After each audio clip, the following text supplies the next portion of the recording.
Are you ready to unlock your full potential and maximize your productivity?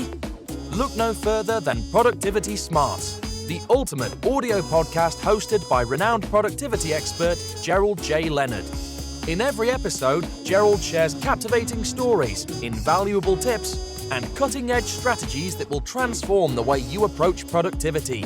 Whether you're looking to reduce stress, overcome overwhelm, or simply get more done in less time, Productivity Smarts has got you covered. But that's not all. You'll also gain inspiration from real-life success stories of individuals who have achieved greatness through productivity. Plus, you'll learn the latest tools, techniques, and habits that will help you achieve a new level of happiness and fulfillment in your personal and professional life. So why wait? Join us every week as we delve into the exciting world of productivity and help you unleash your full potential. Get ready to take your productivity to the next level with Productivity Smarts. As a productivity expert and host of the Productivity Smarts podcast, Gerald J. Leonard has been a proud supporter of Kiva since 2011.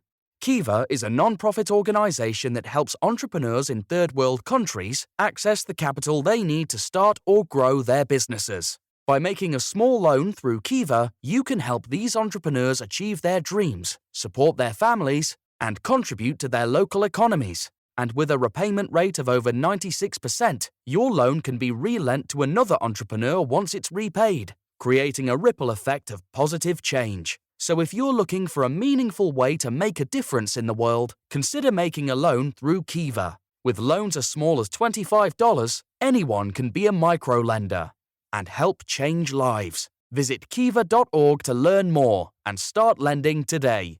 Well, today I am speaking to James Flaherty, and James is an international advertising writer and creative director. He has published 2 novels and 2 nonfiction books. He was also the creator and innkeeper of a 5-star country inn and conference center. He is a frequent motivational speaker about aging cheerfully, a strong believer in you're only as old as you think you are. Jim thinks 89, going on 59, is terrific, and is a father, grandfather, and a great-grandfather. His home is a 1940s art-filled dairy barn in the foothills of the Berkshires. His 5th book is titled Loving Longevity. He says, I'm 89 and I have a 10-year plan. Jim, how are you? Great, Gerald. Nice to see you. I knew when I first met you, I was like, I got to have this guy on my podcast because as I'm getting older. You're still a kid. Until you're 80, I always say that you're still growing into it. Exactly. And so again, as you can tell from our conversation, Mr. Jim is 89 years old, and he literally has a 10-year plan. So, Jim, I always ask my guests this question: what has made you so successful throughout your career? I actually think it's not that difficult. First of all, years and years ago, when I first started out in New York and I was taking home my first job, I took home $200 a month after taxes, living in New York City with no allowance from home, right? Because there was no money at home. And I read something by Noël Coward, that English wag and wit, who had written a line that I absolutely loved, and I still believe it. Work is more fun than fun. Okay. It's a terrific thought. You know, people said, come on, Jim, we know you. I had a villa in Acapulco for many years. Okay. They say, you could float around your pool all day with a margarita. And I said, you know that I could do that for about 15 minutes. And then I'd say, okay, now let's get going. Let's do something. Right. Let's produce something. Right. And I was talking about this and talking about coming onto your show with one of my baby daughters. My baby daughters are 62 and 64. And the 64-year-old, who's a scientist, very bright, said, oh, questions like that are easy to answer about you, Dad.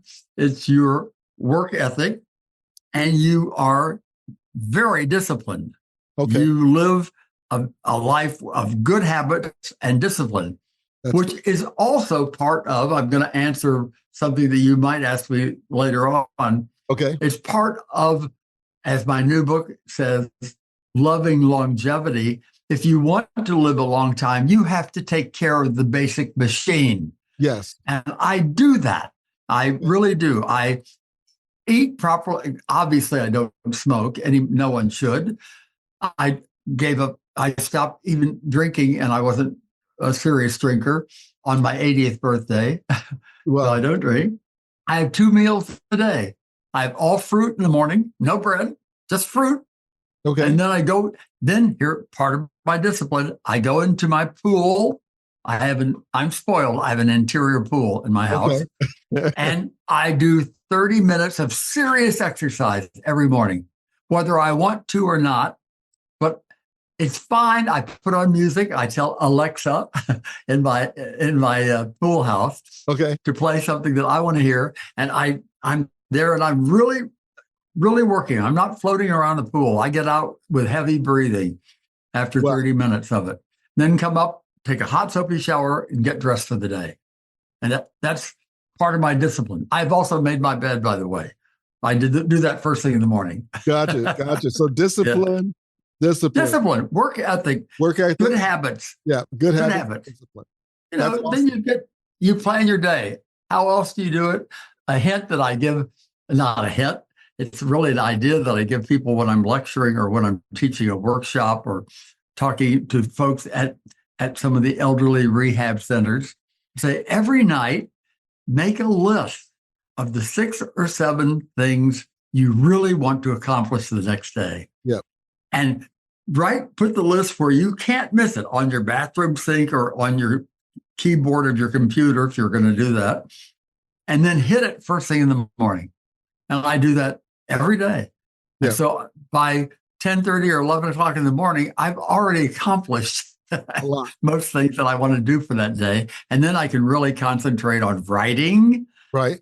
Whether I'm writing a speech or working on a new book or a TV series or something, Excellent. Yeah, I've heard of that, the idea, and I use it myself, which is at night, I will usually carry my little leather bound binder where I handwrite my to-do list.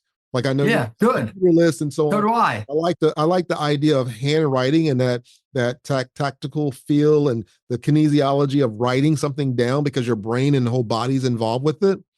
And when absolutely, my list for last night, really handwritten. But here's the trick though. When you write down your to-do list the night before and you go to sleep, your non-conscious mind works on it. Right. It does something else by writing it down. You don't have to worry about remembering what you had to do the next day. Exactly. Really. By putting it down, it's there and you can think about it, but you don't have to worry about, oh, God, must remember to call so-and-so tomorrow. Exactly. And here's the sweet thing about writing things down is when we write something down, we're actually moving the neurons in our brains closer together so that the electrical impulse has less room to jump. That's why we always say to each other, hey, I want you to remember this, write it down, because our bodies and our brains reprogram themselves to remember things so much easier and better when we write them down. Now, precisely. I just discovered in our earlier conversation before we got started here that you also grew up in Florida. Yes. And that you played music. I played music, clarinet, cello, and bassoon. What's your favorite musical style? Oh, in those days, besides being in the marching band, and in college, by the way, I had transferred up to Michigan State University. And that first semester in college, MSU was the #1 football team in the country. We went to the Rose Bowl. Excellent. So Did you play in the band? I was in the marching band, playing clarinet in the marching band. That's But cool. my favorite music back then in high school and college was symphonic, because the bassoon is something else, which I'm the only person Leonard, Gerald, pardon me, in the entire world who got through college on a bassoon scholarship. Well, there you go. Yeah, that paid my tuition. Really. That's how I went to college for undergrad and grad school. My degrees were in music, but I got a scholarship in music for bass, and I did my bachelor's and my master's in music on full scholarship. That's true. Yeah, and I didn't get a degree in music. I got a degree in communications. So that's excellent. That's excellent. That's terrific. Well, let me ask you, how has music inspired you in your work? I try to use music. It enhances my downtime. I mean, I don't play music while I'm working. As a writer, I really have to concentrate on what I'm thinking about, especially if I'm writing fiction. You've got to walk in their shoes and wear their clothes and talk their language. Or if I'm writing nonfiction, it's got to be somewhat orderly and tell a story to people and how they can improve their life, if that's your goal. Right. But the minute I'm not working, I turn, even right before this show, I had my normal dinner is at 4:00. I had dinner today at 3:30. And I turned on, I hate to say her name out too loud, Alexa, and had her play some music. I will often put on a little, it's partially my age, crooners. Okay. I still like Frank Sinatra and Andy Williams and people like that. I find that music very soothing. But I also like, because I saw a lot of it living in New York, Broadway and Broadway show tunes. Yeah. Because they tell a story. They do. And 51 years ago, I played the lead way, way off Broadway in Argentina in Promises, Promises, which was the music by Burt Bacharach, the book by Neil Simon. And there's a song from there that I still sing it to myself because I had scared the hell out of me. I had to walk out in front of 400 people and do 10 performances of it. Right. And the first song is something like, have you ever stopped and take a look, a really good look at yourself? I just took a peek, really peeked, and to tell the truth, through my eyes, I don't look so good to myself. So I sing that, and then I get into it. The song goes on about half as big as life as I, but I want to be 10 feet tall. Right. So I give myself a pep talk with that song. That's excellent. That's excellent.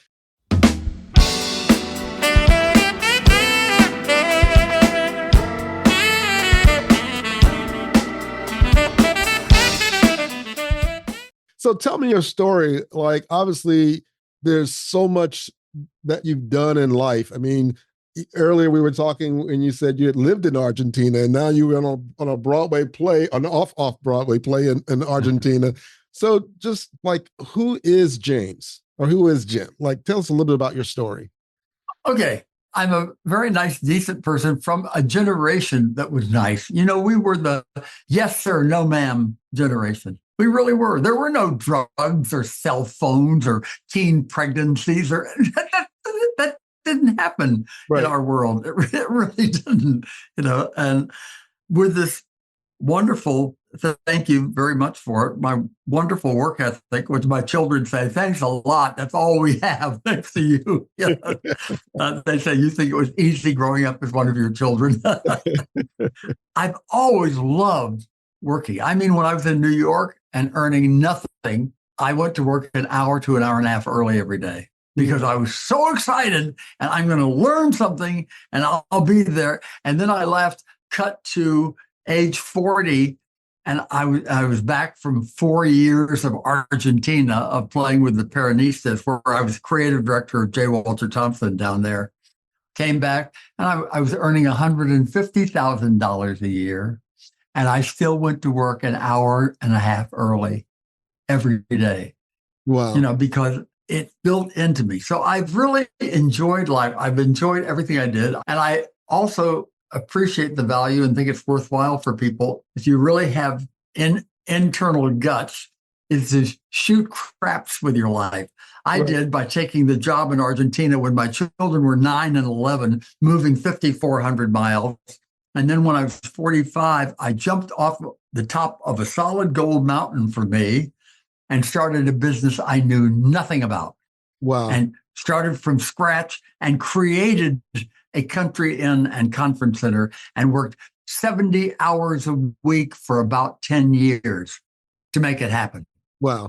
And it happened. It happened. It became nationally famous. We did very well. It was wonderful. And I lived a very, very good life because of that inn. Right. And then it allowed me time to go back to being what I really am, which is a writer. Right. Meanwhile, life, I think, still one of my greatest pleasures in myself is that my daughters still love me. I was a good father. Yeah. You know, I really was. That was, yes, employers liked me because I got the job done. They never had to worry about me falling off the cliff or Right. showing up drunk or doing something stupid. No. Didn't do that. I was a good father. And now I have a rabbi friend who calls me a collapsed Catholic because I'm an elder in a Presbyterian church. Okay. And I'm a director of the church and the assistant choir director. And I sing in the choir. Every Sunday I sing in the choir. Excellent. I still do that. You know, I love people. I have lots of friends, lots of wonderful friends. Right. And I like them. I like life. I really have a desire inside of me. I want everybody, if at all possible, to wake up in the morning with a smile, if it's possible, and say, wow, every day, there are no guarantees that you're going to wake up on the right side of the grass. Yeah. But if you do, you wake up and you say, whoopee, another day to see, hear, taste, touch, smell, share, love, embrace, speak, to live. Another day to be part of it. Be a part of this. That's important to me.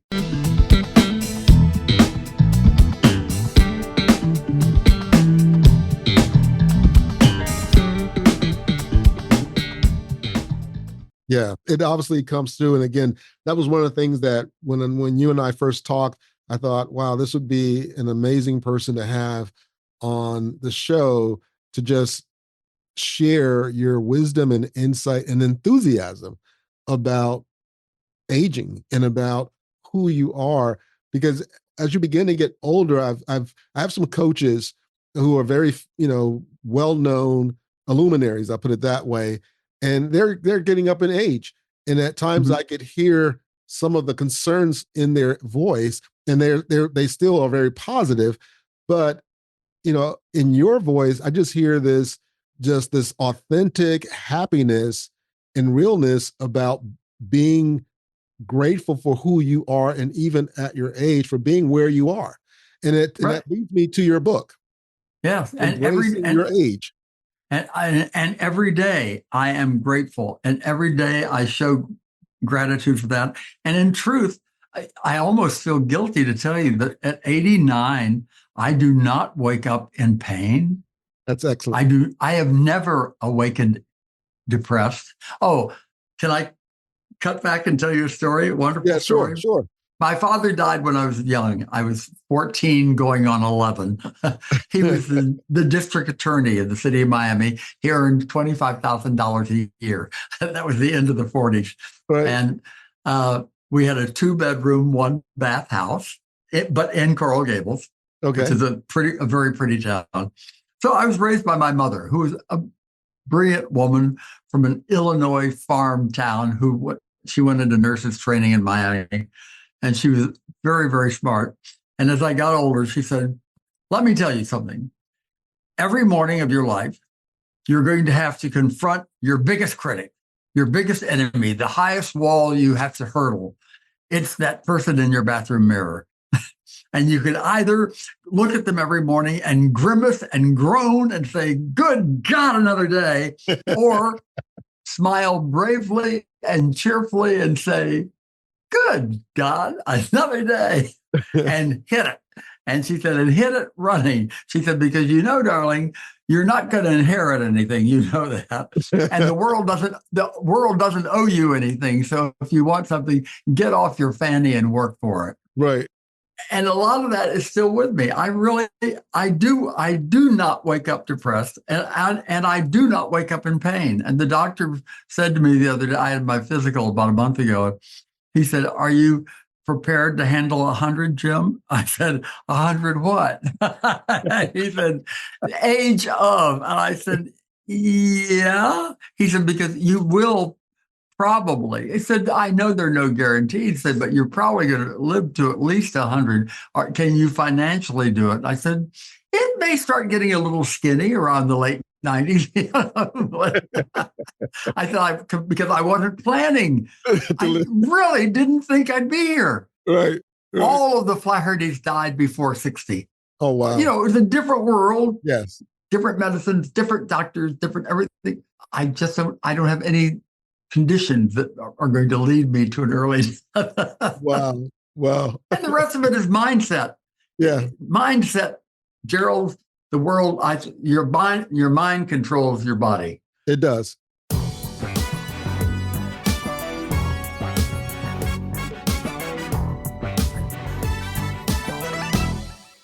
It does. And I've learned that quite a bit over the last few years. And that's one of the reasons I started this podcast, was because I really felt like it was important to expose other people to these concepts, and to people like yourself who have leveraged their mind to overcome their body and to overcome age, because it's a real inspiration to me to be on the call here with you and talk with you. And to we're having fun. Yes, and exactly. So let me ask you about your book, because I did get a chance to read it, and I was really inspired by it. And now in your book, Embrace Your Age, you challenge the common stereotype about aging.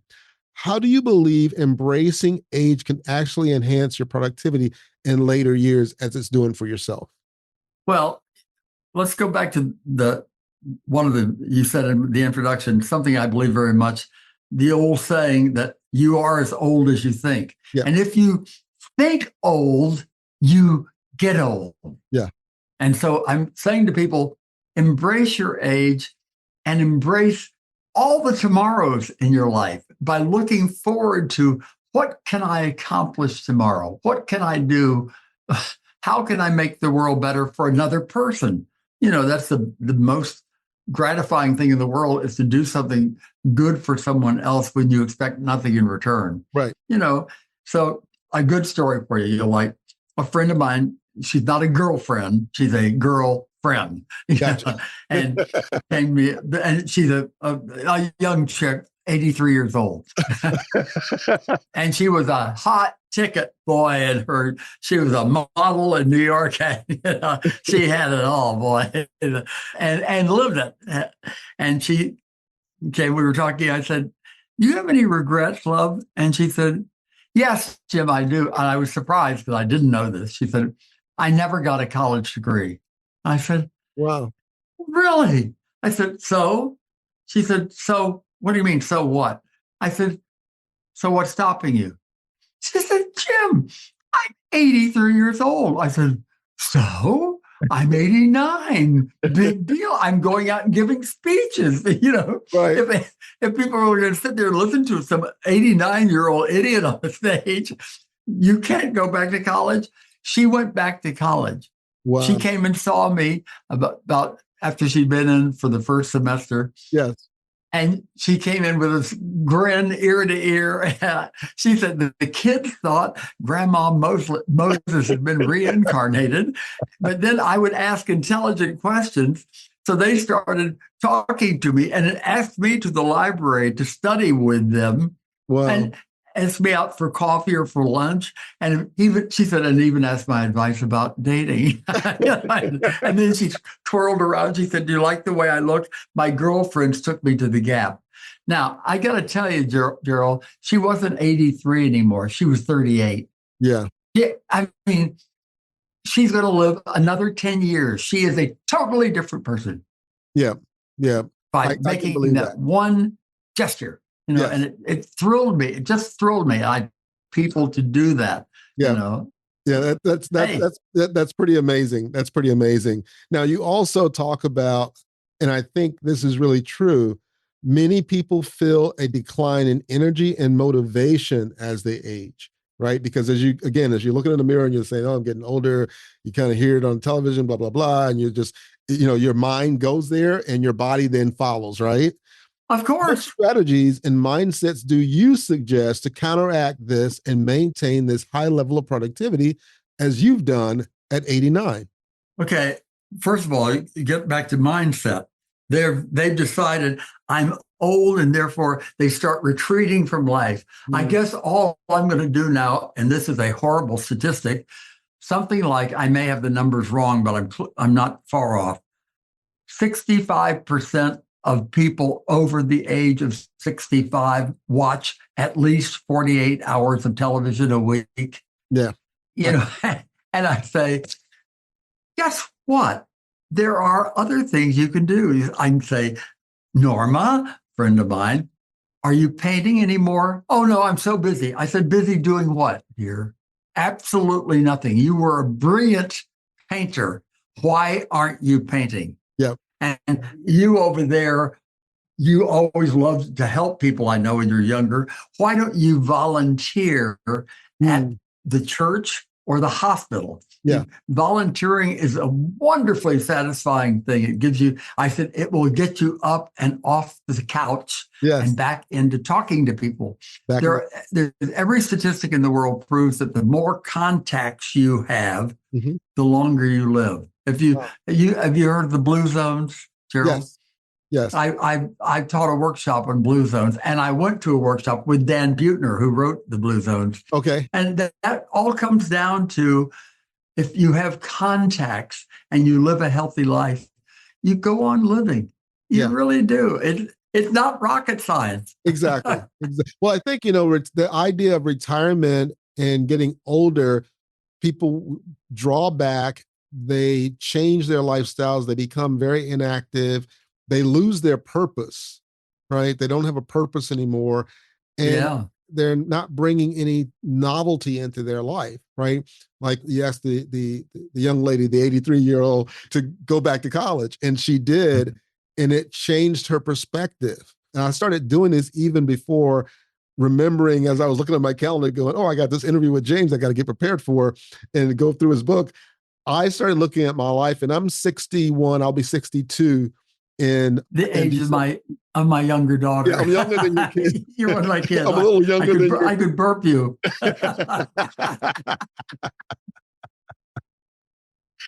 So I started thinking like, okay, I've had this career in music, I'm doing this stuff, and I'm writing these books, and I have an idea for like 30 other books. And then I started, one of my books that I'm working on editing right now will have 24 musicians that I've really admired who produce the most music. I'm going to teach some business things about them. And I got the idea, and the Beatles are part of that. And so this August, I went into the studio and recorded 4 Beatles songs with my producer on my bass. And then next year, we're planning to do an album. And so I'll go to Philadelphia for 2 days and record the album. And I did a whole reading on who were the oldest virtuosos.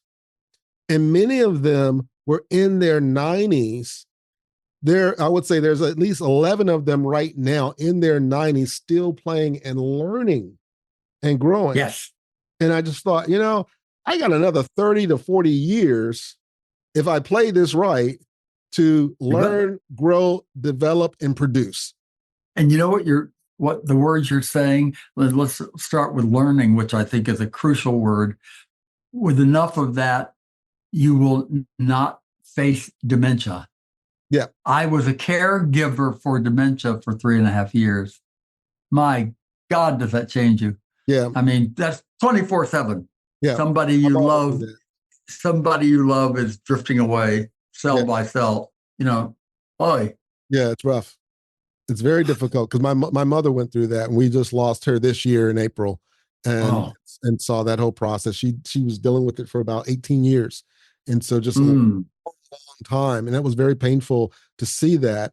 And I just made a commitment that I want to keep learning and growing and developing and, living and experiencing and meeting, amazing people like yourself. So let me ask you. I got friends to start studying Spanish, by the way. I got 2 friends to start. I said, learn a new language. That'll really get your mind. That'll really push you. It will. So let me ask you this other question. You discuss how age brings wisdom and experience. how can older adults leverage these qualities to remain productive and competitive in a rapidly changing work environment? Well, if they're really much older, it's unlikely that they're going to go back into a 9-to-5 job. Right. That isn't going to happen. But if there's a wonderful book called From Strength to Strength by Arthur Brooks, you should read it. You would love it. It's a brilliant book. And he said, one of the nice things about growing older and hopefully wiser is that you can then take your wisdom and share it with others, either by writing or by teaching or by mentoring or by advising, which I do a lot of that. I do it from everything from high school level on up, because I want them to have a new point of view about aging. I saw a wonderful interview of Ellen Langer, who wrote another book, The Mindful Body, where she said, if children grow up and they have a young, vigorous, active grandparents, they grow up their whole life not fearing age, right? Because they have that image of it. If Granny and Grandpa are too old, shuffling, bit over, just a bag of wrinkles that have nothing to say or do, then they think, oh God, I can't get old because that's what's going to happen to me. Right. And so I said, I have 4 millennial grandsons. I say, keep moving, damn it. They say, yes, Grandpa.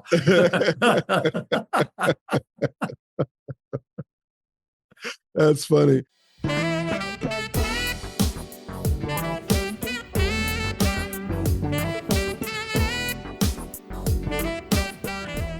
Well, listen, as I've scoured my other questions, I think I have one left that we didn't talk about, because we've actually covered quite a few of the other ones around activity and, movement. You talk about, you go swimming in the morning, you have this morning routine, you're doing a lot of writing, you're speaking, you're still traveling. You're an amazing person. And I really appreciate you, coming on and sharing and continuing, developing new books, which is it's a heavy lift, but I think it leans towards your mindset and being grateful and being willing to share your wisdom and taking care of yourself and balancing that all out and understanding, hey, there's, life is something to be grateful for.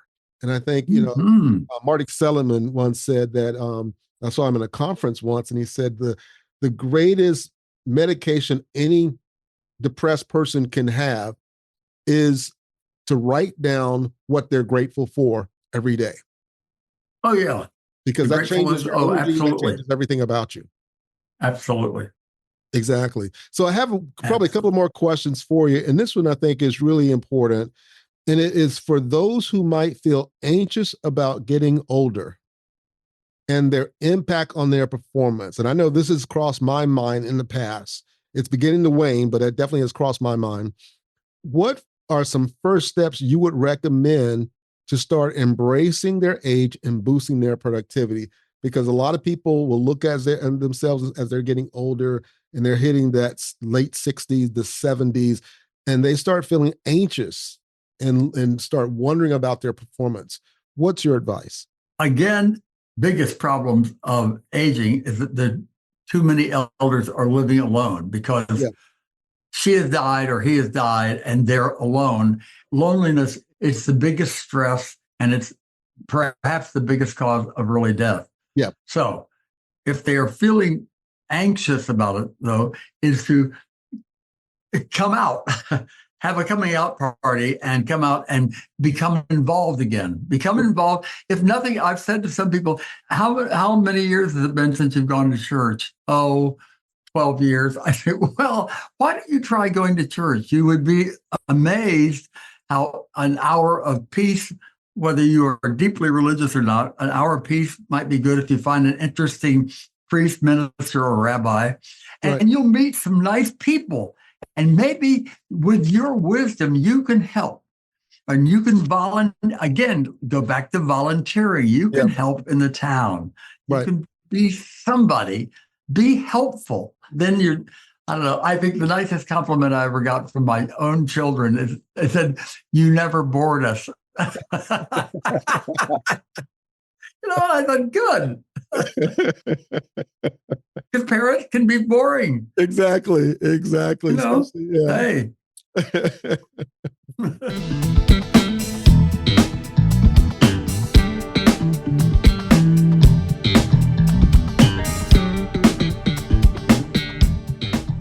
Well, Jim, if someone wants to learn more about you, learn about your books, hear you speak, or even invite you to speak, where can they learn? Where can they go to learn more about you? Thank you, Gerald. And I would love to come and speak to your organization. I've done quite a bit of it, and I enjoy it. And I promise you, I won't bore the people sitting in the audience. But they can go to my website, which is very simple. It's my name. It's James with the initial B, like boy. It's B for boy, but it's actually Bernard. But James B. Flaherty, FLAHERTY.com. JamesBFlaherty.com. And that will introduce you to all 4 of my books. 2 of them are good take to the beach fiction novels, and 2 of them are about aging cheerfully and gratefully. And my 5th book, Loving Longevity, I'm 89 and have a 10-year plan, is coming out soon. And I may turn that into we may have a talk forum on the air where we can all get together and talk together. I'm going to say, if you're loving longevity, you can talk it over with your old friend, Jim, because I'm old enough to talk to you about longevity. Exactly.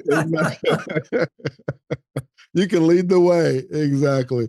Well, it has been more than a pleasure to have you on the show and to talk to you. And I know this is not a video show, but I think people, when they see your picture on the cover of the podcast, they're going to be blown away, because when I first looked at your picture, I was like, he looks like he's 70. You don't look like you're 89. You look like you're. I'm 50, I'm 49 or 59.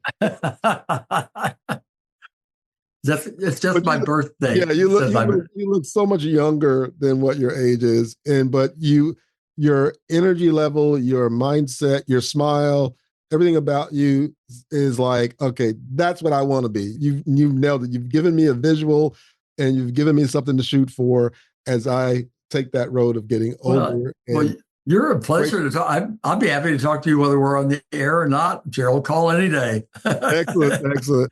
Well, I greatly appreciate it. It's been a pleasure, and I'm so happy you were able to join the show. Okay, thank you, friend. If you're enjoying the content and finding it valuable, we would appreciate it if you could take a moment and leave us a review. Your feedback is important to us and helps us reach a wider audience. If you leave us a 5-star review, it would mean the world to us. Not only does it help us improve the podcast, but it also helps us attract more sponsors and grow our community. Thank you again for your support and for listening to the Productivity Smarts podcast. Thank you for tuning in to Productivity Smarts, where we help you achieve your goals and live your best life. We hope you've gained valuable insights and actionable strategies to boost your productivity and increase your happiness and fulfillment. Remember to apply what you've learned and keep striving towards your goals. And if you haven't already, be sure to subscribe to our podcast for more inspiring episodes and expert advice from our host, Gerald J. Leonard. Until next time, keep pushing forward and unleashing your productivity smarts.